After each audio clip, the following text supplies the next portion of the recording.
I'm Dr. Lori Buzzetti, and I'm an obstetrician gynecologist. I believed that the government shouldn't have a say in what a woman did with her pregnancy. I felt that abortion shouldn't be used as a form of contraception, but there were certain circumstances where I felt that it was acceptable for a woman to undergo an elective termination. I began my training at a university-based OBGYN residency program.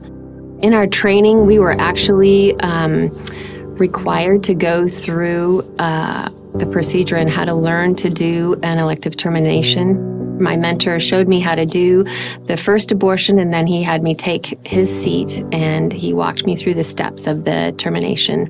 And at the end, I just remember feeling very nauseated. As I left, I ran into one of the staff, and he told me how proud he was that I had participated in that activity. And I don't remember what I said to him, but I just remember thinking that is nothing to be proud of. And I knew that I would never do an elective termination, but I still held my pro-choice views at that time.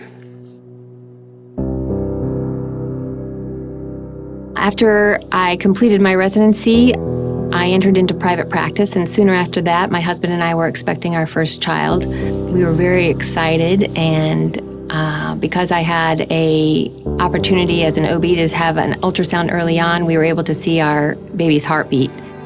I found myself lying on the ultrasound table, looking at a screen where our baby's heart lay motionless.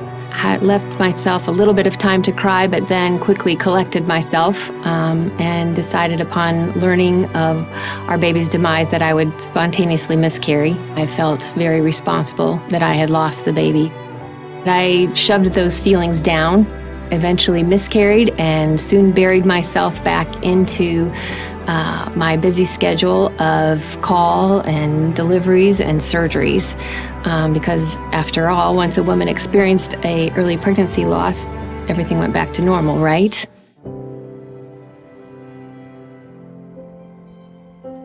The next 6 months became more and more difficult for me to go to work. I finally confided my feelings with a close friend of mine, and she told me that I was grieving the loss of our child. I hadn't let myself recognize my grief because of the following thought: if life didn't begin until a baby could sustain itself outside of the womb, why was I in so much pain? So my pro-choice stance started to crack. As I continued on in my practice, I was given a new set of eyes with these revelations, and I began seeing the brokenness that these terminations were causing. And it has just made me realize that as obstetricians, we need to stop being complacent and allowing these babies to be disregarded. When we completed our medical training, we took an oath to do no harm. And in what I have seen, there are 2 of our patients that are suffering when we allow elective terminations. It's time for us to really take a hard look at what our profession is doing and advocate for our patients' health and well-being. I would invite you to join me as we hold out our hands to help the most vulnerable in our society, our unborn children.